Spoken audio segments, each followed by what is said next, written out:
رب ذوالجلال کے فضل اور توفیق سے مرکز صراط مستقیم تاج باغ لاہور میں تحریک صراط مستقیم کے 19ویں یوم تاسیس کے موقع پر رب ذوالجلال کے شکر کی ادائیگی کے لیے اور اپنے عہد کو تازہ کرنے کے لیے اس تقریب کا انعقاد کیا جا رہا ہے۔ یہ ایک لمبی داستان ہے کیونکہ اب ایک پوری جنریشن بعد میں پیدا ہوئی ہے۔ 25 سال میں جنریشن بدل جاتی ہے۔ آج کے طالب علموں کو 25 سال پہلے کے حالات کا کوئی پتہ نہیں، اور انہیں یہ چند سال پہلے ان کی سوچ اور فکر کا آغاز ہوا ہے۔ 1994 میں جس وقت میں بغداد شریف سے پڑھ کے واپس آیا تو اس وقت سے باقاعدہ دین مبین کے ابلاغ اور تبلیغ کا سلسلہ شروع ہوا۔ تو گوجرانوالہ میں بندہ ناچیز نے یعنی لاہور سے پہلے گوجرانوالہ میں جو جامع مسجد رضائے مجتبیٰ ہے وہاں سے تبلیغی کاروان کا آغاز کیا، اور وہ پیغام پوری دنیا میں پہنچا۔ پھر فام دین کورسز جو بھٹی میرج ہال میں اور اس سے پہلے جامع مسجد رضائے مجتبیٰ میں جاری تھے، تو 13 سال ان کورسز کو گزر چکے تھے۔ اس کے بعد 11 مئی 2007 کو ادارہ صراط مستقیم کی بنیاد رکھی گئی۔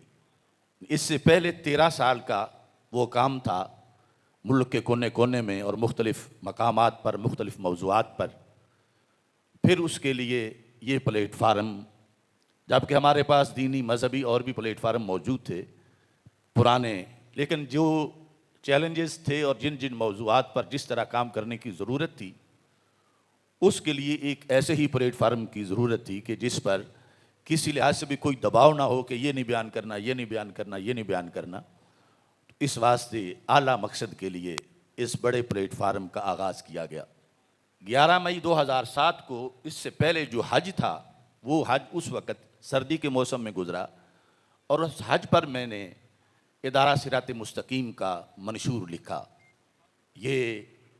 سب سے پہلے باب الفتح مکہ مکرمہ میں منشور لکھا،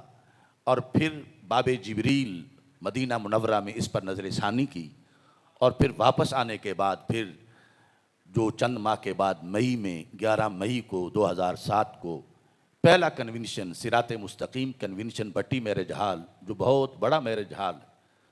اب تو وہ ختم ہو چکا ہے، اس میں اس کی بنیاد رکھی گئی۔ اور دوسرا پھر لاہور میں جو آغاز تھا، ہمدرد سینٹر لاہور میں اس کی رکنیت سازی مہم کا آغاز کیا گیا، اور پہلا فارم حضرت ڈاکٹر سرفراز احمد نعیمی رحمۃ اللہ علیہ نے فل کیا، اور اس تقریب کی صدارت حضرت پیر سید محمد مظہر قیوم مشہدی رحمۃ اللہ علیہ نے کی۔ اور داتا صاحب پر یعنی جس طرح کئی مراحل تھے اس کی دعوت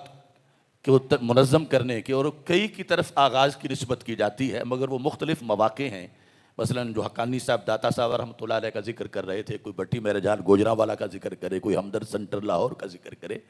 تو یہ سارے یعنی اپنی جگہ تطبیق ان میں موجود ہے کہ یہ مختلف جہات سے آغاز ہے۔ تو جس وقت یہ شروع ہوا تو اب اس کے 19 سال مکمل ہو چکے ہیں، یعنی ان 13 سالوں کے بعد پھر اس کو 19 سال اپنی جد و جہد کے مکمل کرنے کا شرف حاصل ہو رہا۔ اس دوران ہمیں جب غازی ممتاز حسین قادری شہید رحمۃ اللہ علیہ کا موقع آیا تو وہ ساری تحریک بھی تحریک صراط مستقیم کے بہاف پر شروع کی گئی، اور لاہور سے پہلا کاروان، جب کوئی چڑیا بھی پر نہیں مارتی تھی غازی صاحب کی حمایت میں، تو تحریک صراط مستقیم کا کاروان غازی صاحب کے اس گورنر کو واصل جہنم کرنے کے بعد 2011 کے اندر جو درمیان میں یہ معاملہ آیا، تو پھر یہ زیادہ توجہ اس طرف ہوئی، اور پھر سب نے مل کے، حالانکہ اس وقت جو بھی تھے ان کو ہمارا کام اور طرح کا تھا، لیکن ہمیں اس کی طرف بھی متوجہ کیا گیا اور ہماری قیادت کا اعلان کر دیا گیا۔ لیکن چونکہ ہم اس کو بھی اپنا دین سمجھتے تھے کہ ایک شخص نے ناموس رسول صلی اللہ علیہ وسلم کی خاطر اتنا کردار ادا کیا ہے تو اس کے لیے آواز ہی بلند کرنے والا کوئی نہ ہو، اور مجھے یہ کہا گیا بار بار کہ آپ نہیں چلیں گے تو گاڑی نہیں چلے گی، اگرچہ بعد میں کنڈکٹر بھی ڈرائیور بن گئے، لیکن پہلے جامعہ نعمانیہ میں سب نے دستبستہ کہا کہ آپ نہیں چلیں گے تو گاڑی نہیں چلے گی، آج بس ہم ختم کرتے ہیں۔ تو ہم نے پھر گاڑی چلائی اور پھر آگے معاملات سارے ہوئے، اور یہی وہ صراط مستقیم ہے جس کے بطن سے تحریک لبیک یا رسول اللہ پیدا ہو۔ اور کوئی اہل سنت کا سٹیج نہیں تھا، نہ جمعیت علماء پاکستان کا تھا، نہ جماعت اہل سنت کا تھا، نہ مرکزی جماعت اہل سنت کا تھا۔ وہ جو ایک نئی بیداری آئی تھی نورانی صاحب رحمۃ اللہ علیہ کے بعد، وہ عقائد توحید سیمینارز اور فکر آخرت کانفرنسز اور فقہ اور اس کے متعلق مباحث پر جو سنی نوجوان کھڑے ہوئے تھے، ریلوے اسٹیڈیم لاہور میں ہمارے سٹیج پر تحریک رہائی غازی ممتاز حسین قادری کا اعلان کیا گیا۔ دوسرا کوئی بوجھ اٹھانے کے لیے کسی کے پاس پلیٹ فارم ہی نہیں تھا ایسا، اور ہم نے جس وقت اس کو چلایا تو پھر اسی پر غازی صاحب کی شہادت کے بعد وہی تحریک جو ہمارے بھی ہاتھ پہ چلی تھی،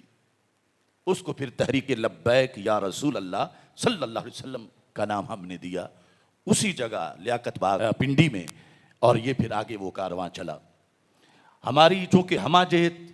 تبلیغ تھی، اسلام کے جو سارے بڑے محاذ ہیں ان کے لحاظ سے، اور اس میں یہ حصہ بھی جو چوتھے نمبر پر اصلاح نظام کا حصہ ہے، یہ ڈائریکٹ سیاست نبوی کا حصہ ہے، اور نظام کی اصلاح اتنی اہم ہے کہ رسول اللہ صلی اللہ علیہ وسلم نے فرمایا کہ سب سے پہلے کفر حملہ کرے گا تو مسلمانوں کے نظام پر حملہ کرے گا، نماز پہ حملہ آخر میں ہوگا، لیکن نظام کو اہمیت نہ دیتے ہوئے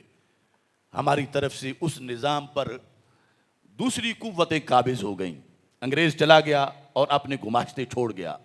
اس جدوجہد کو بھی ہم فرض سمجھتے ہیں، لیکن اس کے تقاضے جو قرآن و سنت کے مطابق ہیں اس کے لیے تیاری کے، اور یہ کہ وہ رجال بھی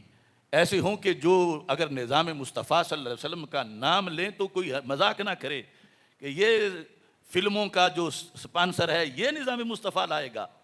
یہ جو علاقے کا جاگیردار لٹیرا ہے، کرپشن والا تھانوں کا ایجنٹ ہے، اس کو ٹکٹ دے کر نظام مصطفیٰ لایا جائے گا۔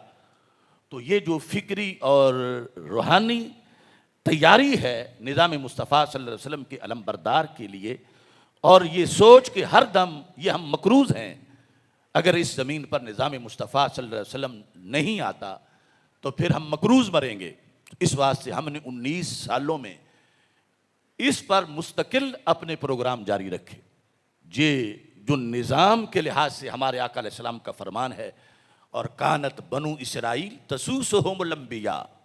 یعنی سیاست اتنی مقدس چیز ہے جسے آج بدنام کر دیا گیا کہ بنی اسرائیل کے نبی یہ کام کرتے تھے، یہ بخاری شریف میں ہے۔ تو جو نبی کام کرتے ہوں کتنا مقدس ہے، کتنا اعلیٰ ہے۔ یہ غیروں کی سازش ہے کہ انہوں نے اس لفظ کو گالی بنا دیا کہ لوگ یہاں تک کہنے کو آئے کہ ہمارا تو اس سے کوئی تعلق ہی نہیں ہے۔ تو یہ یعنی اتنے سارے جو موضوعات ہیں، محاذ ہیں، ان پر مشترکہ جد و جہد، خواہ وہ نام نہاد روشن خیالی کے خلاف جنگ ہو، خواہ وہ نصاب تعلیم میں جو مغربی آمیزش ہے اس کی تطہیر کا واقعہ ہو، خواہ وہ جو مختلف قسم کے بد عقیدہ قوتیں ہیں ان کا پردہ چاک کرنا، ان کی سازشوں کا،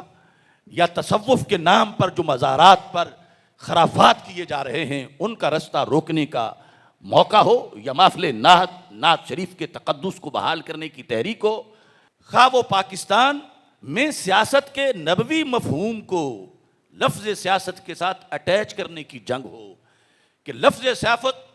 واپس نہ کرو ان کو کہ وہ اس پہ پہلے ہی قبضہ کرنا چاہتے ہیں، صرف لفظ سیاست اس غلط معنی میں استعمال ہو رہا ہے، اس معنی کو اس لفظ سے جدا کر دو اور اس کو وہ معنی دو جو بخاری شریف میں اس کا موجود ہے۔ اور پھر نظریہ پاکستان کا اسلامی تشخص، یہ مستقل ہمارا محاذ رہا، یعنی آج کی نسل کو ان سارے پروگراموں کا کوئی پتہ نہیں۔ جب ہم نے درباروں پر جو خرافات ہو رہی تھی ان کے خلاف ایک بہت بڑی پریس کانفرنس کی، پھر اس پر فتویٰ جاری کیا، پھر اس پر کئی لڑائیاں ہوئیں درباروں پر، ہمیں وہاں بھی کہا گیا جب ہم نے وہ ملنگوں اور بھنگیوں اور چرسیوں کے خلاف جو اصل تصوف ہے وہ پیش کیا، اور پاکستان میں ختم نبوت کے لحاظ سے یہ بھی ہمیں اللہ کے فضل سے یہ توفیق ملی کہ ہم نے ختم نبوت کے ہر ڈاکو کا تعاقب کیا، خواہ وہ چھپے ہوں پاکستان میں یا جھنڈے لگا کے بیٹھے ہوئے ہوں، ہم نے سب کے خلاف جہاد کیا۔ جو بیرونی ملکوں میں بیٹھے ان کے خلاف بات کرنا آسان ہے، اور جو اپنی گلی میں جھنڈا لگا کے بیٹھے ہیں ان کی طرف تو آنکھیں بند کر کے لوگ بیٹھے رہے ساری زندگی۔ لیکن ہم نے ختم نبوت پر بھی اللہ کے فضل سے جامع انداز میں پہرا دیا، اور جو جس وقت بھی مسئلہ آیا اس پر اللہ کے فضل سے یہ نہیں کہ اس میں کوئی ہمارا مفاد تھا، لیکن وقت پر ہم سے دین کا تقاضا تھا، اور اس تقاضے کے مطابق ہم جتنی اذان دیتے رہے، دے سکتے تھے، وہ اذان اللہ کے فضل سے جاری رہے، مگر ہم نے کبھی کوئی فیصلہ، کوئی معاہدہ خلاف شریعت نہیں کیا، جبکہ لوگ شخصیت کو شریعت پر فوقیت دیتے رہے کہ شریعت ناراض ہوتی ہے تو ہو جائے، مگر شخصیت ڈیمیج نہیں ہونی چاہیے۔ تو اللہ کے فضل سے اسی مئی میں ہم پہلی مرتبہ جب گرفتار ہوئے، پرویز مشرف کے زمانے میں وہ پہلا جلوس تھا 295C کے بارے میں، جب اس نے کہا تھا کہ میں یہ قانون بدل رہا ہوں، اس وقت اس کا یعنی اتنا روب تھا کہ کوئی بولنے کو تیار نہیں تھا۔ تو داتا دربار سے وہ جلوس نکلا، اس وقت تحفظ ناموس رسالت محاذ کے زیر اہتمام، اور پنجاب یونیورسٹی کے قریب ہم پہ لاٹھی چارج ہوا، اور پھر وہیں ہم نے نماز کی جماعت کرائی، اور جماعت کے دوران ہی گاڑیوں کی تیاری تھی، ہمارے ارد گرد پولیس تھی، اور انہوں نے وہاں سے گرفتار کر کے ہمیں سمن آباد تھانے میں بھیجا، دوسری رات پھر مال روڈ تھانے میں آئے، تیسری رات پھر